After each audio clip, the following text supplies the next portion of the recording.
એક શિક્ષકોની કાયમી ભરતીમાં વિલંબને લઈને રોષ પ્રવર્તી રહ્યો છે। રાજકોટમાં ઉમેદવારોએ વિલંબને લઈને કેટલાક આક્ષેપ કર્યા કે સરકાર માત્ર કાયમી ભરતીની વાતો કરે છે।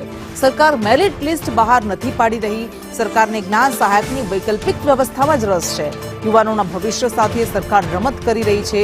24,000 શિક્ષકોની ભરતીની જાહેરાત કરવામાં આવી હતી, પરંતુ બહાના કાઢીને ભરતીમાં વિલંબ કરવામાં આવી રહ્યો છે। તાત્કાલિક ધોરણે ભરતી કરવામાં આવે તેવી ઉમેદવારોએ માંગ કરી છે।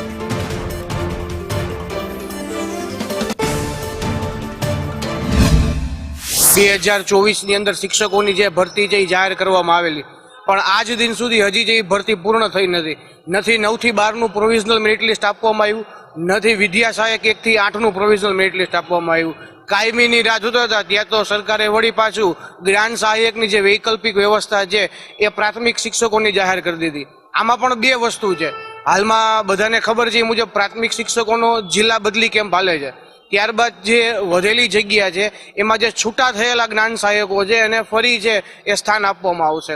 અને 9 થી 12 ની અંદર પણ જે જગ્યા ખાલી રહેલી છે એની અંદર પણ જગ્યા વધારા અને વર્ગ વધારાને સરકારે મંજૂરી આપેલી છે, અને એ ખાલી જગ્યામાં ફરી પાછા જ્ઞાન સહાયકોને સમાવવામાં આવેલા। તો અમારે સરકારને માત્ર એટલું જ પૂછવું છે, તો કાયમી શિક્ષકોની ભરતી આપ શ્રી ક્યારે કરશો? જ્ઞાન સહાયક વૈકલ્પિક વ્યવસ્થા આજે એવું લાગી રહ્યું છે કે કાયમી વ્યવસ્થા છે એ બની ચૂકી છે। 2023 ની અંદર પરીક્ષા લેવાની છે, બરાબર। 2024 એમનામ ગયો, 2025 આવી ગયો, અને 2025 માં પણ હજી ખાલી ફોર્મ ભરાયા છે। આગળની કોઈ જ પ્રક્રિયા આગળ વધી નથી। મેરિટ લિસ્ટ બહાર પડ્યું કે નહીં, કશું જ નહીં। 1 થી 8 ધોરણમાં ક્યાંય હજી આગળ પ્રક્રિયા આગળ વધી નથી।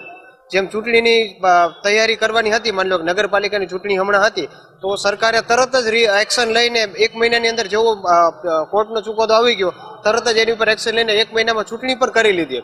તો જો લાખો માણસો જે ઇલેક્શન આપવાના છે, મતલબ જે મતદાન કરવાના છે, એની વ્યવસ્થા જો 1 મહિનામાં થઈ શકતી હોય સરકારથી, તો ખાલી 24,000 શિક્ષકોની ભરતી કરવાની છે, એમાં આટલો બધો વિલંબ થઈ રહ્યો છે, અને એમાં 3 વર્ષ થઈ ગયા। વહેલી તકે સરકાર ધોરણ 1 થી 8 ની જે પરીક્ષા લીધી છે એનું પ્રોવિઝન મેરિટ લિસ્ટ બહાર પાડે અને એની ક્રમિક ભરતી કરે, તથા ધોરણ 9 થી 12 ની જે પરીક્ષા લીધી છે એનું પણ પ્રોવિઝન મેરિટ લિસ્ટ બહાર પાડે અને એના ડોક્યુમેન્ટ વેરિફિકેશનની પ્રોસેસ સરકાર બહુ વહેલી તકે પતાવે।